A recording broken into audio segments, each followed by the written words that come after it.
Assalamualaikum warahmatullahi wabarakatuh. Nama saya Devi Siti Nuraisyah dari kelas 12 RPL 1.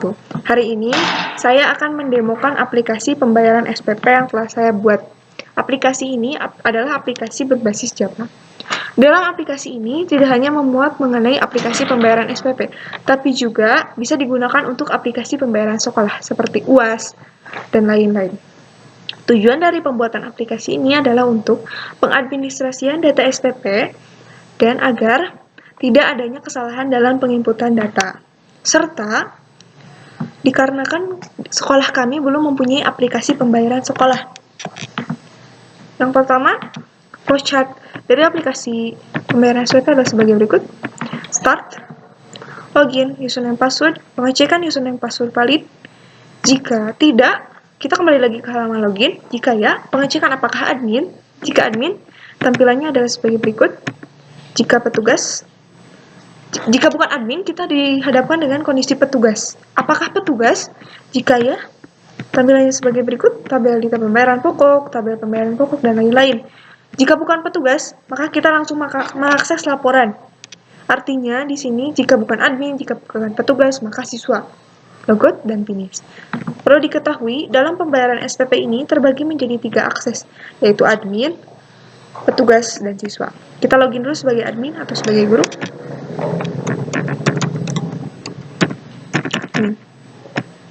Kita login, tunggu sebentar. Ada pemberitahuan berhasil login. Kita tunggu sebentar. Ya, aplikasi yang saya buat ini dibuat di NetBeans. Tunggu sebentar sampai halaman utamanya muncul. Kita tadi login sebagai admin. Kita akan melihat menu-menu apa saja yang terbuka di halaman admin. Nah, ini tampilannya sudah muncul. Yang terbuka di halaman admin adalah semua menu, termasuk pengaturan dan about. Nah, kita lihat data petugas. Sebagai berikut. Data siswa sebagai berikut.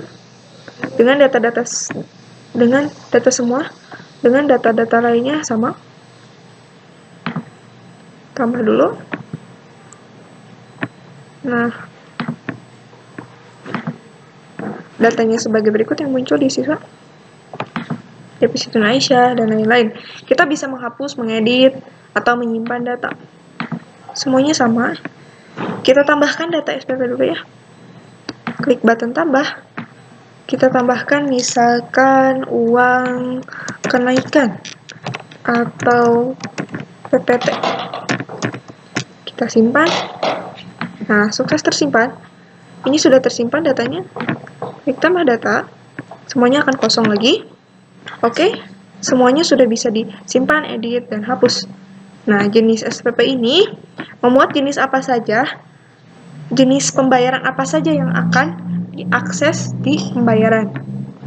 Nah, coba kita hapus jenis SPP. Nah, Anda yakin menghapus data SPP? Bisa hapus.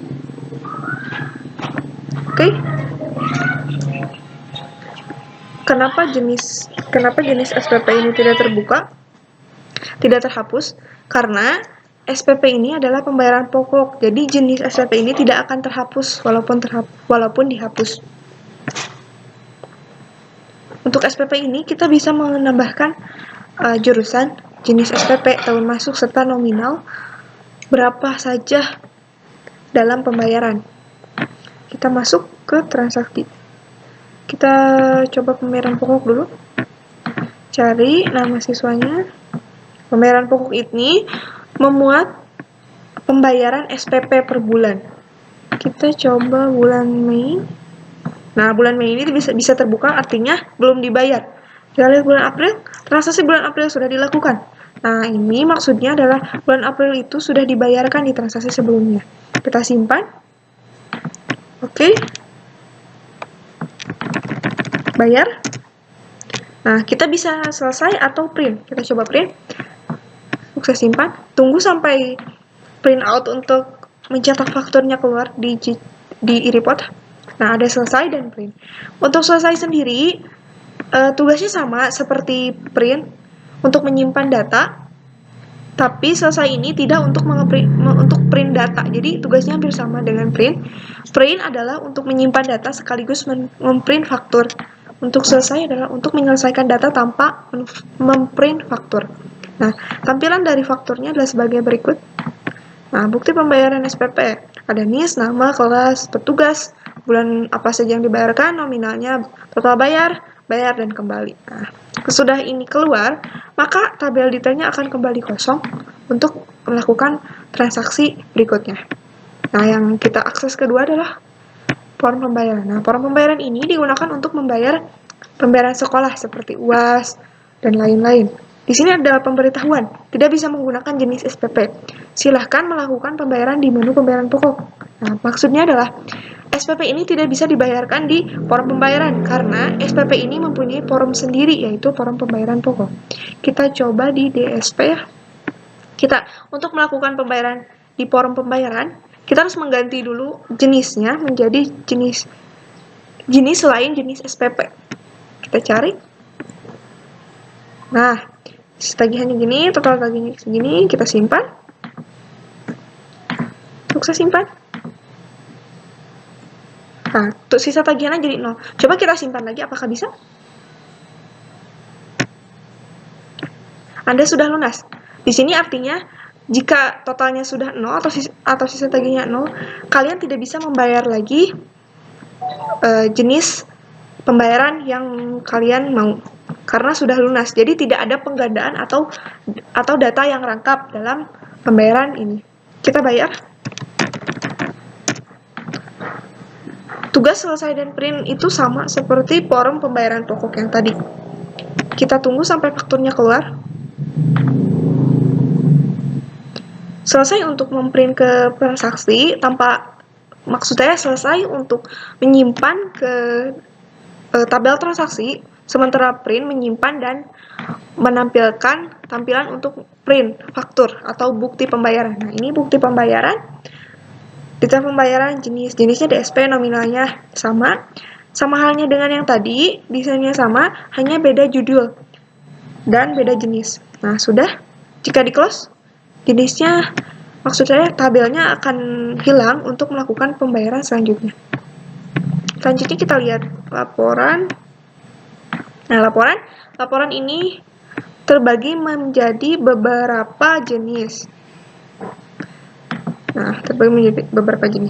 Rekapitulasi data SPP. Nah, rekapitulasi data SPP juga terbagi menjadi 2. Tampilkan semua, kita tampilkan semua ya.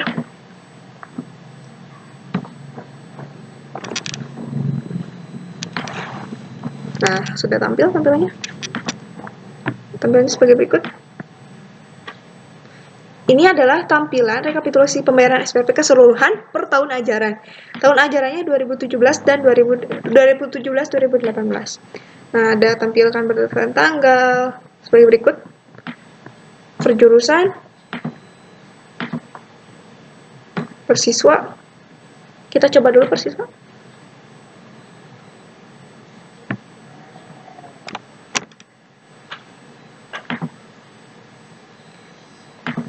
Nah, persiswa ini rincian pembayaran persiswa. Jadi, laporannya itu laporan persiswa saja berdasarkan NIS.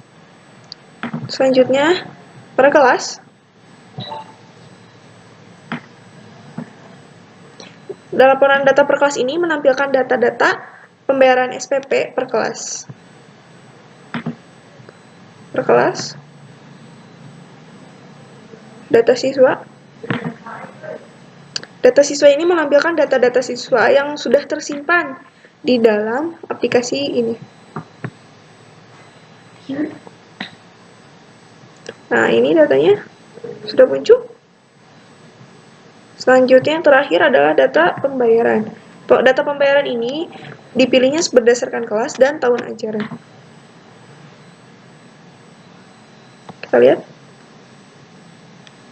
Nah, rekapitulasi data keseluruhan pembayaran. Nah, ini berdasarkan kelas dan tahun ajaran agar lebih spesifik. Bot ini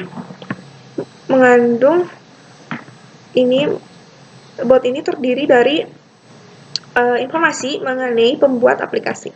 Pengaturan. Pengaturan ini untuk mengatur